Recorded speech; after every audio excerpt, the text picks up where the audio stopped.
Good afternoon and good morning. Welcome to Sedaru Live. I'm glad everyone could join us today. Give everybody a second to get settled. I can see our participants hopping in here. It looks like we're going to have a good group of folks today. Really appreciate it. We're going to be talking about how to use some of the Sedaru tools, specifically Sedaru Outage, to meet some of the requirements around the American Water Infrastructure Act. A couple things in terms of logistics around this. For some of you, this might be the first time you've attended one of our Sedaru Live webinars. We're going to follow a usual format. Oftentimes I have my partner in crime, Kevin Koshka, with us, but it's just going to be me today. As we do more of these throughout 2020 as well too, we're going to bring in some different folks to join us for these as well. So pretty excited and glad you could take some time to join us. If you haven't already, make sure you follow us on social media. We post a lot of updates up there, so you'll see a lot of things on LinkedIn. You can follow us on Sedaru there. If you're a Twitter type, look for Sedaru Live on Twitter. We have a lot of updates that go there. We have a YouTube channel, Sedaru. Search for Sedaru on YouTube and you'll find us, and we're on Facebook as well too. It looks like we're doing pretty good here with our attendees, so we'll kind of start jumping into some things logistics-wise, though. You'll notice on this webinar interface, there'll be a Q&A button.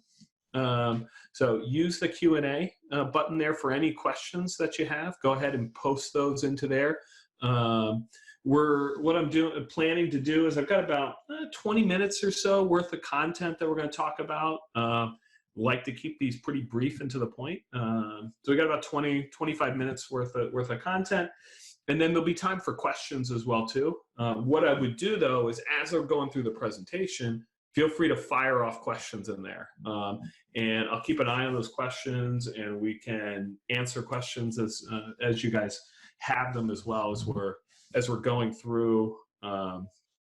And talk about things. There's also a chat button in there as well too. That doesn't show up as prominent on my end, but if you have something that's not necessarily a question, or just some other feedback you want to throw at us, you can also use that chat piece in there, and we'll see that in there as well.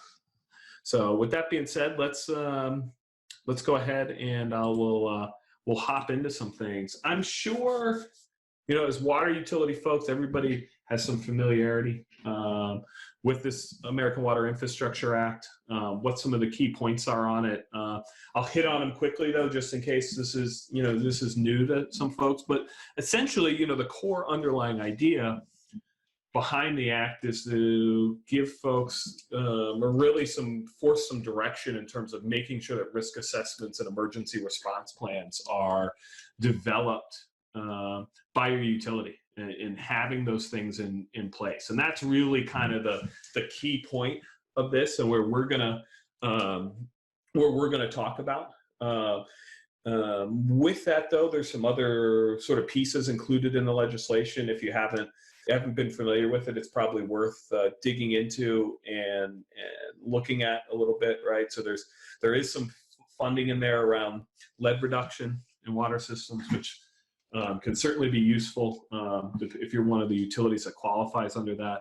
It continues to add direction to asset management initiatives, especially at the state level, and pushes a lot of the requirements and sort of actions there on the state to then sort of trickle down to you. But important to see that asset management continues to be a direction from a regulatory level, and I think you're going to continue to see over the next, however many years, asset management continue to get codified and more requirements coming out around that. So I think any work and effort you're putting into that is going to be helpful. Makes it pretty clear too that you're going to be able to use state revolving fund monies as well too to help comply with pieces of the Infrastructure Act here. So always certainly a great source of funding for utilities to be able to utilize that. They're usually a great fund source, at least. And then what's interesting is this water system restructuring rule that's going to be coming in the future around that. But if you read some of those things, it's interesting. I mean, it's basically, we're saying if you're not living up to the regulations and you have too many violations on pieces, that you could be targeted for an assessment of essentially the structure and leadership of your water utility. And, then with that assessment and the completion of it, it's certainly hinting at the fact that there's going to be some forced restructuring of your utility. So, it looks like the EPA has 700 or so utilities at the top of that pyramid that they're looking to target. So certainly another interesting kind of piece of that, right? When we talk about, what are the kind of key deadlines related around that first bullet, and thinking about your risk and resilience assessment, right? So if you're a large utility, almost certainly you're well on your path here, right? You've got a risk and resilient assessment that is going to be due at the end of March this year, and then requiring you to, again, update that within 5 years after that. And then pretty quickly after that, the need to have an emergency response plan in place, right? And we'll talk about what some of the details of those things look like. And then for our kind of medium-sized utilities, right, by the end of 2020, this is something you're going to have in place, need to have in place this risk and resilience assessment. And then the small folks have a little more time there in 2021.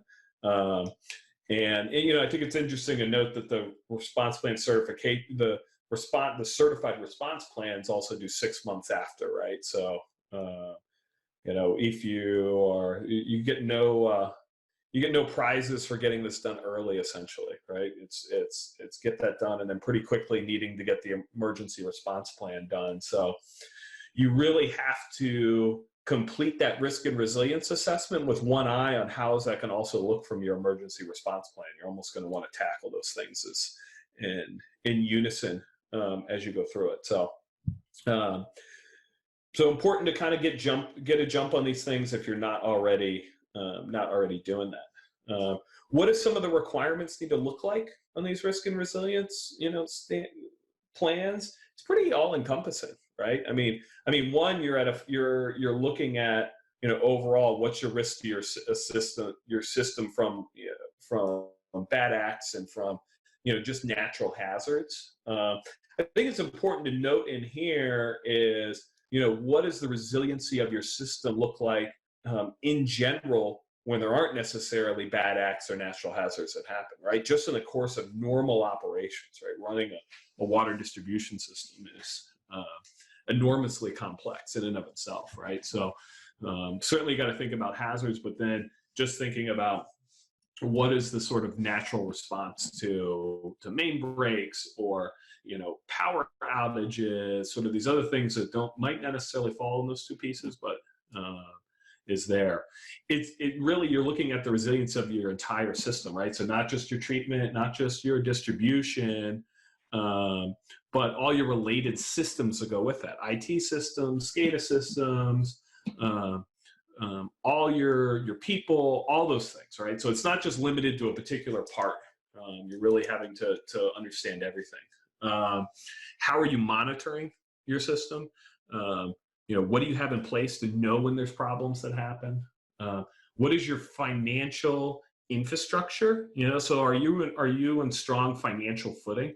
I think folks should probably think about how do they use this as an opportunity, right? I think in general, almost every water utility has to think about their ongoing rates and what they continue to charge for their services. In many cases, there are political considerations that go into rate structures that utilities have. And I think you should look at this act as an opportunity to have political cover to be able to charge rates that you need to, right? So this is gonna, this gives you that ability to do it. So you're assessing your financial infrastructure to meet all these requirements.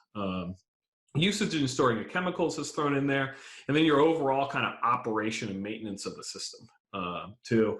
And then sort of lastly, the EPA's made it pretty clear that you can think about what are your operational and capital needs as part of the overall risk assessment, right? So we're really talking about a pretty comprehensive document and what's required there. Once you've got that particular piece completed, then we're talking about emergency response plan, right? So we know what our risks look like. How do we want to respond to it? What's going to be our standard operating procedures for all those things, right? So there's a strategy piece to that, which in my mind includes probably a lot of big picture things plus detail sort of pieces, right? And it's not just including your physical infrastructure itself, but cybersecurity as well. So I think you need to make sure your IT folks are part of these conversations as well too. I know that every IT director at a water utility that I've talked to, certainly in the last year, their ability to sort of protect from cybersecurity events and all those things is on the forefront of their mind.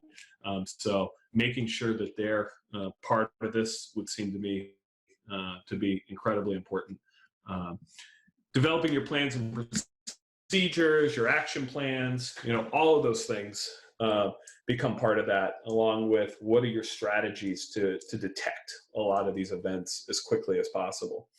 Now, those of you that are familiar with Sedaru and the tools and that we have and that many of our customers around the country are using are probably thinking, wow, there is certainly a lot of pieces of that Sedaru software suite that can help and tie into a lot of these things.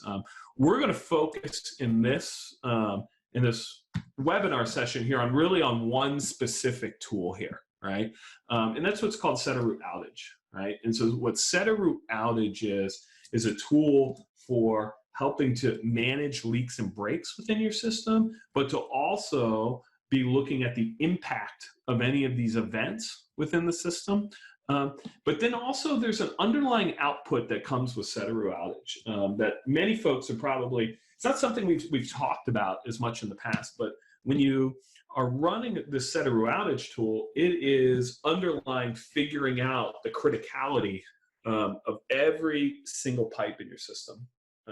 So a couple things about Outage, I'm going to kind of hop into a demo and show it to you, right? But what Sedaru Outage does is it is for every pipe in your system, it's looking at the number of valves that have to be closed when that particular pipe has a break or a leak. It's going to look at the number of customers that are affected by that particular break. It's going to look at critical customers that are affected by that, right? Because when we want to start looking at what's the overall consequence of failure or risk in our system, you're going to have areas of your system that if you experience a failure or have other areas in the system that are going to be exceedingly complicated to resolve or to figure out or to have more substantial problems or issues. And so Sedaru Outage actually helps you figure out all those pieces. So what I'm going to do is show you that in the software a little bit, and then I'm going to come back and show you also what some of your overall output looks like from Sedaru. So I'm going to switch here to the software. I'll make my screen a little bit bigger so you can see all the details of that. And so what you're going to see with Sedaru Outage, and here's really critical when we want to start thinking about addressing the resiliency of our distribution system, is you'll see here that we're looking at a map, right? And so your GIS becomes an underlying, really fundamental component of how you're going to figure out the resiliency of your distribution system. Within here, I can track every single leak and outage event that I have, right? So I have, if you're using Sedaru Outage on an ongoing basis, you're going to be able to see how you respond to things. You're going to be able to use a tool like this and have it included as part of your standard response plans to emergencies, and to be able to see the details of it. Let me show you what it looks like when you have a new leak or a break, and then, like I said, we'll dig into some of the output that comes within here. And while I'm doing this, again, as you sort of have questions, feel free to put those questions into the question and answer panel. We'll answer and address those as we go through things. So I'm going to start by just going here and searching for an address. And we're going to say here, I've got a new outage event. And then here, I can type in an address, or I can search a location on the map. I'm going to just type an address. I'll put in a specific spot on the map here, and we'll take a look at what that looks like, right? So it zooms me right into that location.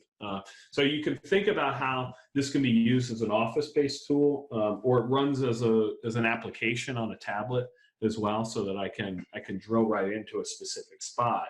But here I'll come in, I'll zoom into a specific location, and from there, what I can do is actually click on the map, and it's going to put an X right where I have this leak or break, right? I can give it a particular category, which is really just, again, to sort of categorize it, so that I know, am I dealing with something big or am I dealing with something small, right? And then what it's going to do is immediately show me what the response to this particular break needs to look like, right?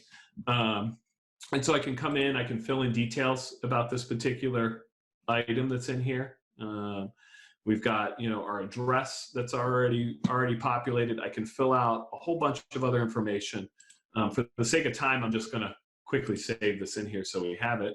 I can check off and do a one-call notification if I want within here. But now I can see the valves that would have to be operated as part of this. Now you see what's interesting here is I've got the ability to look at all of my valves, whether or not they're in an operable or inoperable condition, right? So in this case, I already know that these couple valves here, these two 6-inch valves, are inoperable. I've got other ones here that are open. If I want to, on the fly, be able to look and go, I think maybe this valve's not operable, right? We get out in the field, it's paved over, it spins free. I can go ahead and I'm going to change that to inoperable. And what's going to happen now is I'm going to actually, on the fly, it's going to look for the next set of valves for me here, right? And show me exactly what the effects of that look like. So if you were paying attention before, it looked like we had 20-some customers that were affected by this particular break.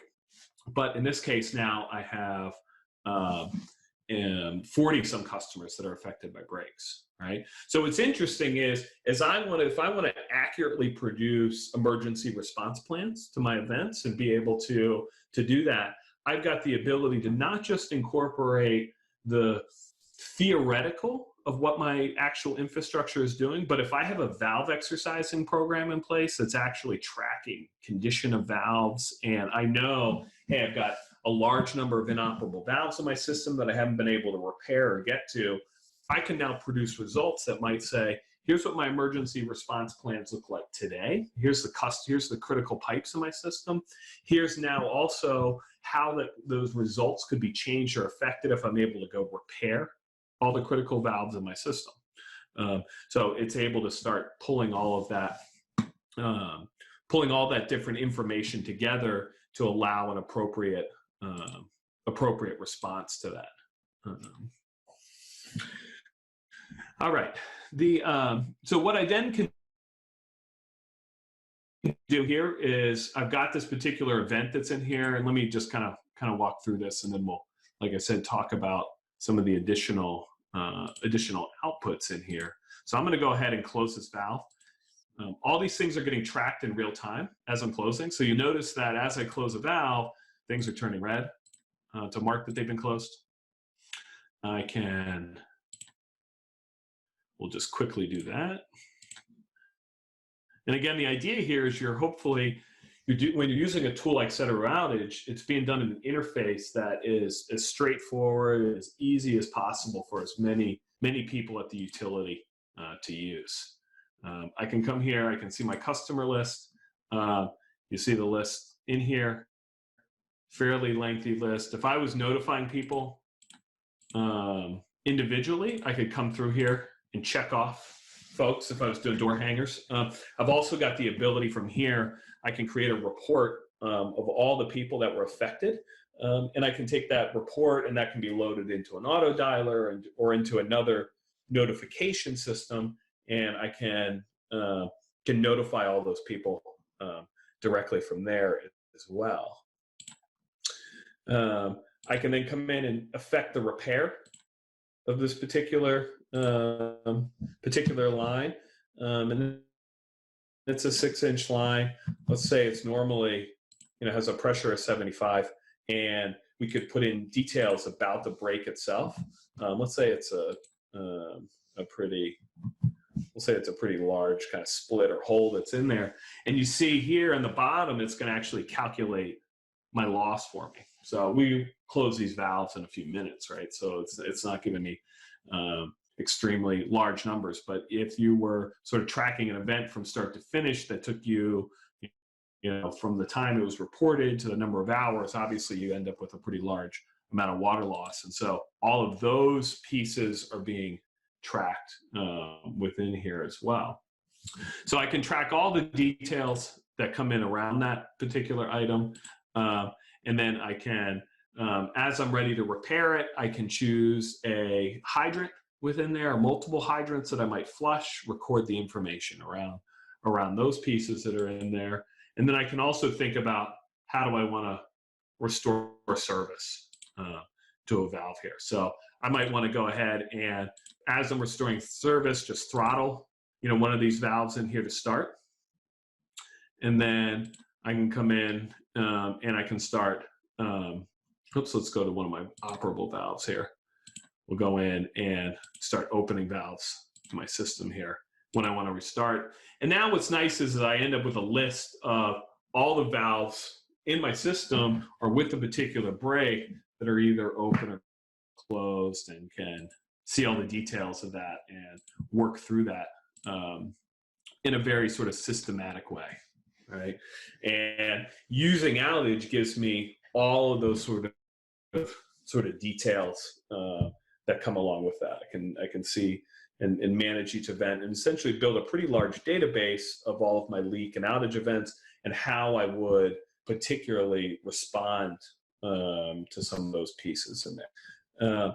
Now, what's interesting is, and I'll explain a little bit of some of the underlying technology that comes out around this, and there was a couple kind of questions around this too from folks, is what we're doing to kind of quickly be able to do all of these calculations and to find all these outage events is the Sedaru software itself is looking at your entire network, and you see this X that's on the map. It knows when I put that X on the map, it already knows what are the valves that have to be closed.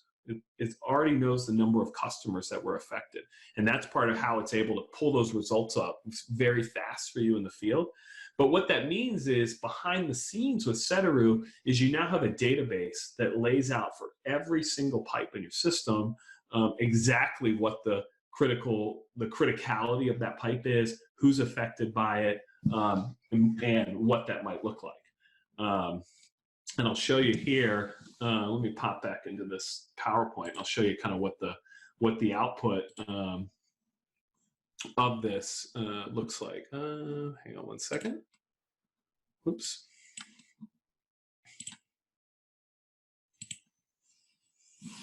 So what's part of what you get as an output report from Sedaru Outage is a criticality index for every pipe segment in your GIS, right? So we calculate what we call a criticality index, right? So this allows you to look at all the pipes in your system, and you can essentially rank every pipe segment that you have in your GIS with exactly how critical it is relative to other parts of your system, right? So if we think back to some of the requirements around that emergency response plan and your risk and resiliency assessment, right, is you want to include in that risk and resiliency assessment, what are needed capital or capital expenditures or operational changes that you might make to improve the overall risk or resiliency of your system, right?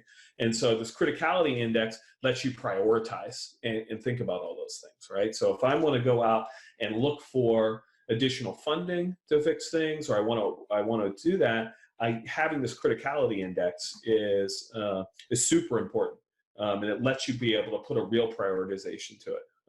The nice part is essentially when you run Sedaru Outage, you get this piece for free, and with your Sedaru Outage subscription, so it just becomes part of what you have.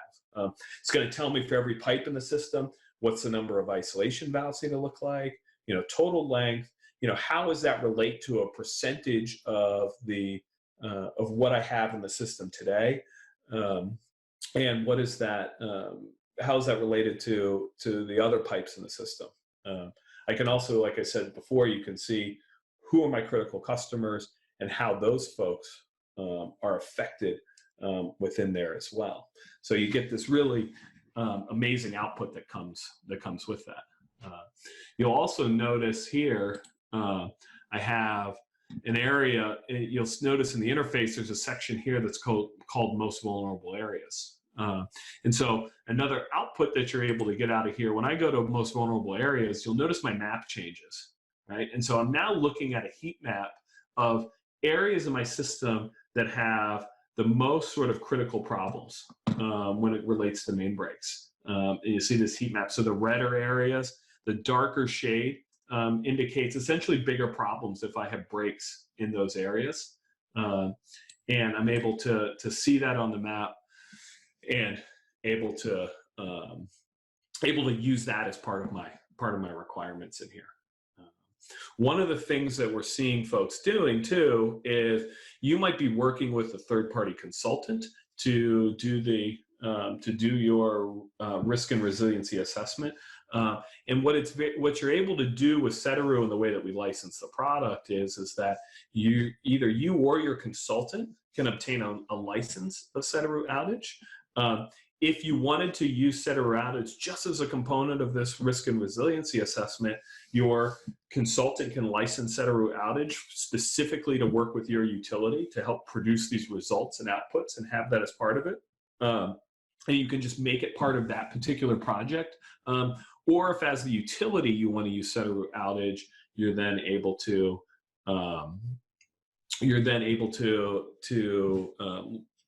use Sedaru Outage and get all these results for free, and then your consultant essentially can include those in the report as well. So you've got a lot of flexibility and options.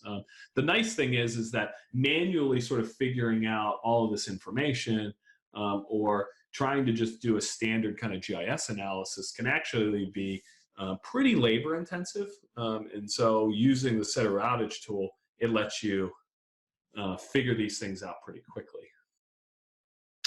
Now let's see, I've got a few questions coming in here. I'll talk to some of those, and feel free to add your other questions in here also. I want to see what other questions and thoughts that you guys have around the applicability of using Outage for some of these requirements and how that might be helpful, or just other questions that you have in general.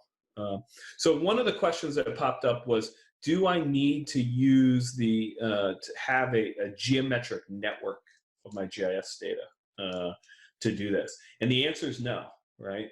So we in general, with a lot of the tools that we've built within Sedaru, are all geared around the idea that your data as a utility is going to be imperfect. The idea of having perfect data to do things just doesn't exist, right? So the Sedaru Outage tool actually will look for common connectivity problems that you have that exist in a GIS. And for those of you that aren't GIS folks, right, you really want one pipe to be actually physically connected to another in a GIS. And when you do a network analysis, those things become important. The way that many of our GIS development has evolved through the years, though, is many times GIS was built off of old CAD files, and those things one thing might not be snapped perfectly to another.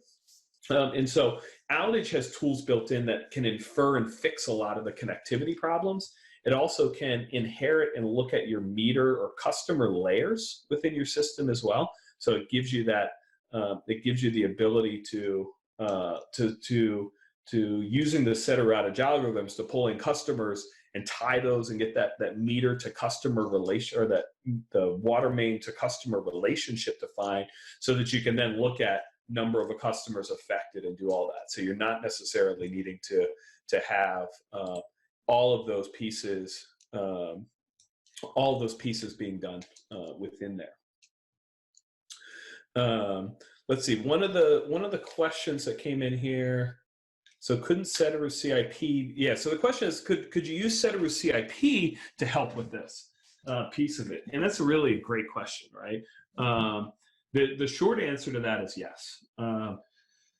We had sort of decided the focus of this webinar was going to be a little bit more around the outage tool, but really almost all of the Sedaru suite has applicability to this Water Infrastructure Act. Sedaru CIP is specifically for developing prioritized capital plans, risk-based capital plans. And so it looks at likelihood of failure, looks at consequence of failure of pipes in your system.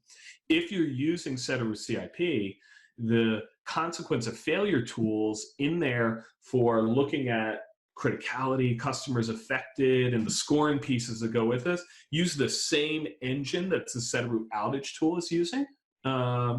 As well. So if you're using Sedaru CIP, yes, you can use the results that you're going to get out of that Sedaru CIP as part of that piece as well. In some ways, that can almost be a more comprehensive piece as part of that overall study too, because it's going to let you dig out even more consequence of failure oriented information beyond just sort of main break criticality and some of that. But yeah, that can certainly be part of your strategy.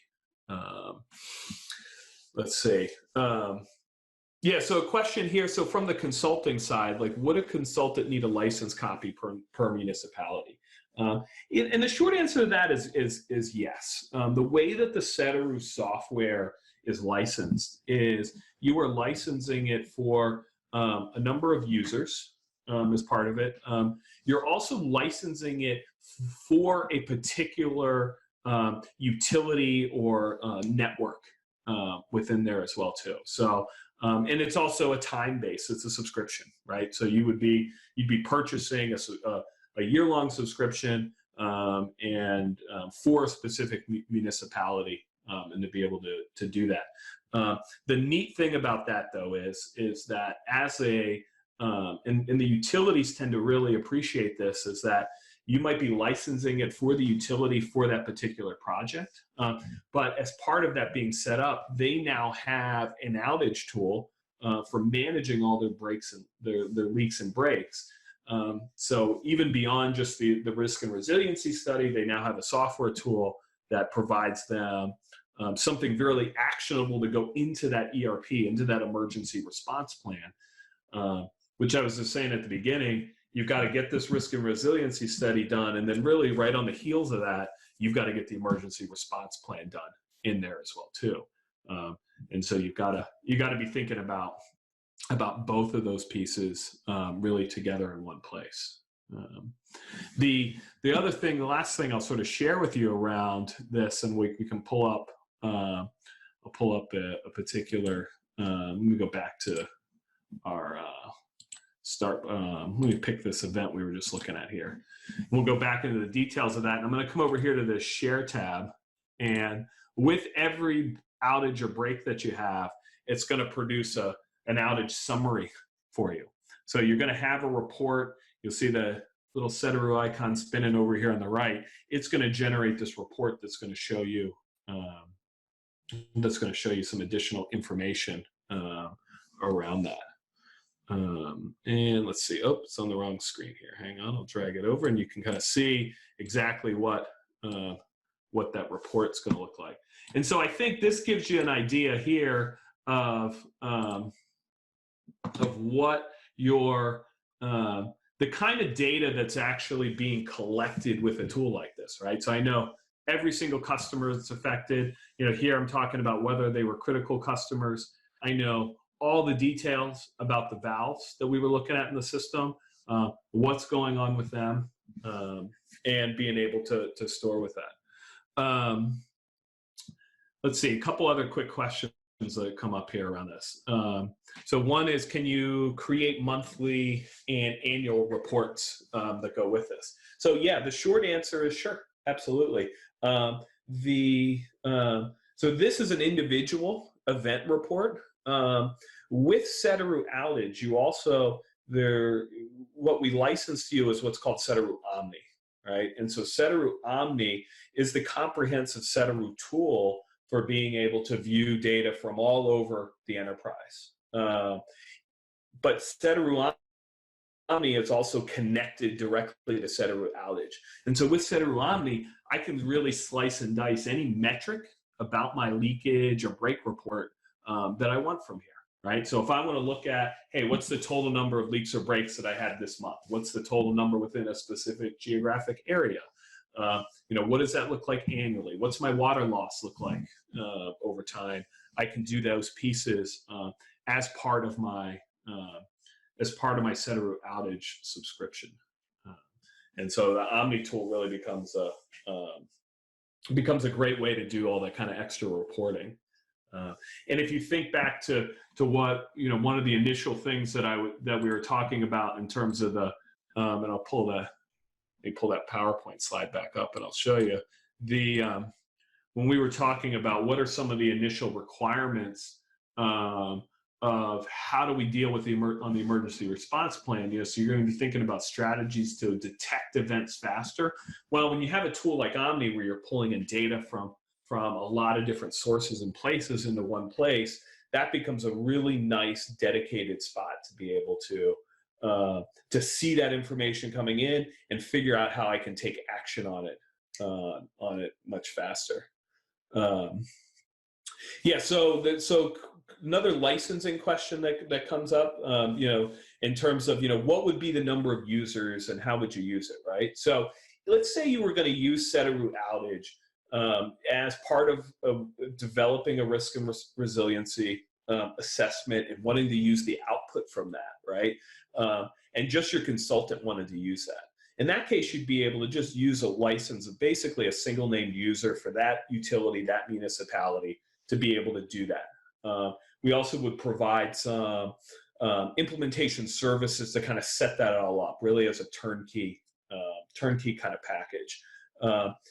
If you wanted to use Sedaru Outage a little more broadly, so not just for the risk and resiliency assessment, but also to do to have a tool to manage outage events on an ongoing basis, you would essentially license it for the number of users that you would have at that municipality. It's a named user setup. So you might have a couple users in the office, right? Your customer service folks that can see exactly what's happening and going on.